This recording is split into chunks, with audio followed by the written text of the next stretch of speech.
What's up everyone, and welcome back to another tutorial on our channel. In this tutorial, I'll show you how to build a house on Where Winds Meet. Construction lets you place decorative items and full buildings anywhere in the open world. Accessed anytime via dedicated construction mode button, large variety of parts, neatly sorted by category, and purely cosmetic, no gameplay bonuses for now. So, you need first to gather resources like wood and raw ore. Our stamina which used for crafting refills daily.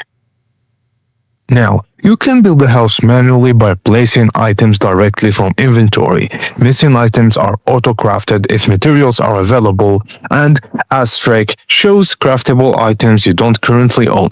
So, to build also from blueprints, place an outline of a full structure and build piece by piece or autocomplete if you have materials. Now view all required parts and totals beforehand. And now you know how to build a house in WWM. Thank you guys for watching, and please don't forget to like and subscribe for more tips and tricks like this.